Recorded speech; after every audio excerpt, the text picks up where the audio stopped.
despite the ANC closing its candidate list dispute process, there are still many disgruntled members who are unhappy about the party's handling of the matter.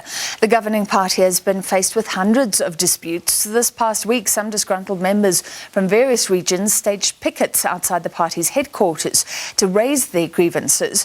The ANC is expected to submit its candidate nomination list to the IEC by the 20th of September. The party will still investigate the disputes even after the elections. SABC reporter Natasha Phiri filed this report.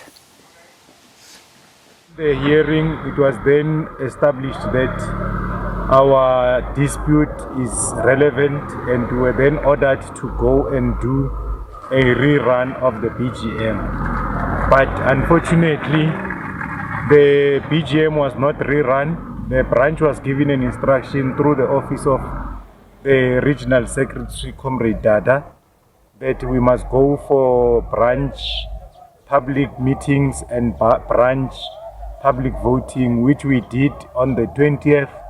It was a public meetings, and then on the 21st it was public votes. Comrade Puseletso emerged with 711 votes against Comrade Sebenzile with 504 votes, which is a difference of about 200 and something votes. We were then informed after that process that there is a dispute, which we didn't even see up to today, the 11th of September, that we don't even know the content of that dispute.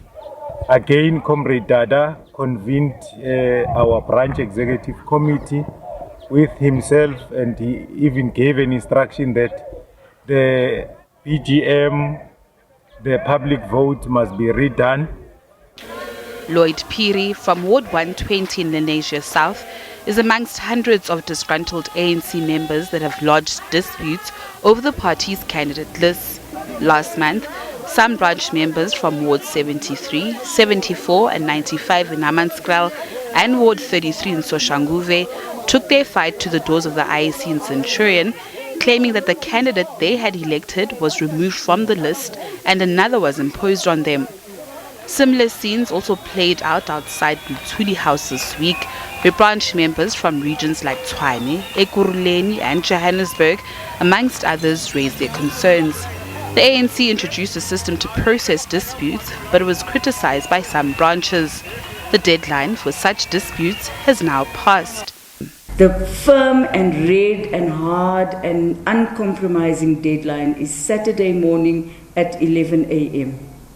All disputes, all final disagreements, all any body has to say has to be finalized. Unfortunately, the ANC is not in control of that particular process. It is controlled by the Electoral Committee led by Comrade Kgalema Motlanthe. However, all hope is not lost, as the processing of the disputes is expected to be an ongoing process, even after the elections. Natasha Phiri, SABC News, Johannesburg. Well, the ANC has vowed to meet the deadline this time to submit that list of candidates for the local government elections. Last time around, remember, the party missed the deadline of August the 23rd to register candidates in more than 90 municipalities. That was then when the polls were scheduled for October the 27th, which would have meant the party could not have contested in those municipalities. But the ANC was given a lifeline after the Constitutional Court ruled that the local government elections should be held between October the 27th and November the 1st. The IEC then decided to use that later date and reopen the voters and candidate registration process. And of course, the party saying all those disputes would have to be in by today. To discuss, we're joined by political analyst at the University of the Free State, Professor Setulego Matebisi. Professor, thank you for being with us. Firstly, can you describe how the ANC goes about selecting candidates? Because we're seeing so much contention around this issue, and then registering the candidates and what went wrong the last time around.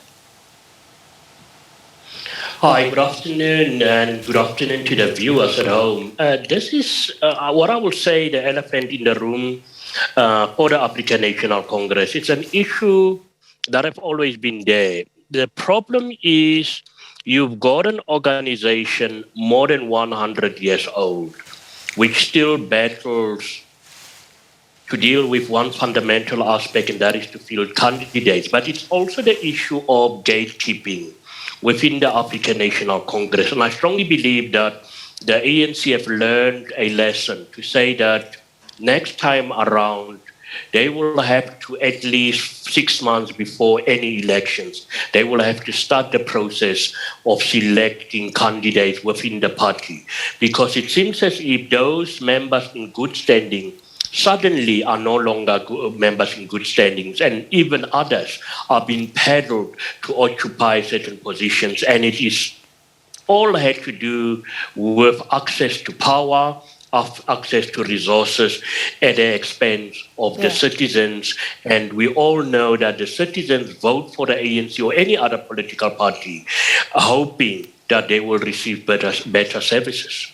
Well, I mean, can you make it really simple for us? So there were about 100 ANC members from Tshwane protesting outside the headquarters today. And this is always the complaint that the preferred candidate is removed off the list and somebody is put on the list. So is this the claim against the provincial bodies, the national structure? Where are these candidates being imposed on these branches or certain areas who say they selected somebody else? Yeah, no, I don't think Luthuli House has any power to impose anybody on the branches. It starts at the branches. Remember, your branch chairperson has absolute power. We've seen it numerous times. Even the timing of some of these meetings, you will see that.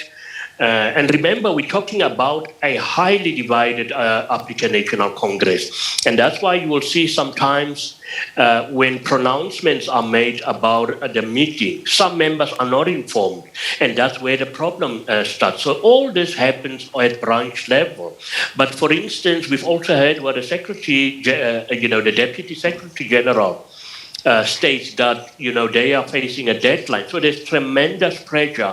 And I think this creates a loophole when the names have to be submitted. So all this starts at branch level, where at a meeting, a name will be, there will be nominations, there will be votes, but then afterwards, it seems as if it happens after the meetings, where the branch chairperson or branch members decides to include other people who have not been part of the formal meeting on the list. And I think that's where the problem comes. And it's very difficult for the region and even the province, or let alone at national level, to pick up this problem up until the branch members start to complain about these issues. Yeah, so the provinces now have to get involved in these disputes between branch members. It's going to be a he said, she said situation. I think you're describing very difficult. Do you think the ANC can get on top of this time?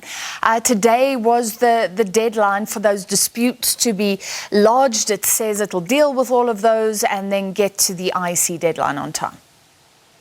No, not at all. Yes, perhaps they will be able to submit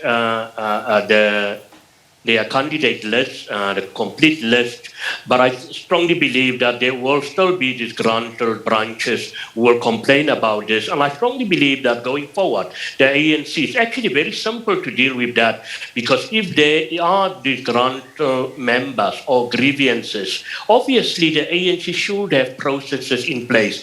I don't believe this is still happening in the 21st century, because the elections is part of the DNA of any political party. So the ANC needs to clean up this mess. But just in brief, answering your questions, I don't think even if they do submit the list today, this will be the end of the saga. Yeah, so this is about factionalism. It's not a problem with the process, or maybe both, the way the process is handled and the divisions within the party, which seem to permeate at every level. Do you agree? Yes, I strongly agree, but sometimes also not necessarily factions, because you do get those strong candidates at local level and not maybe aligned to any faction. But at the end of the day, remember, if you are a ward councillor, and especially in your rural areas, you are almost like a demigod in that particular area. Everything centers around the ward councillor who will dispense patronage, the opportunities for jobs and all that. And I think that's where the pressure comes on for many people who don't want to lose out. And if they lose out, they would rather ensure that somebody else comes and occupy that particular position. But to a certain extent, yes, it also has to do with these factional battles within the African National Congress.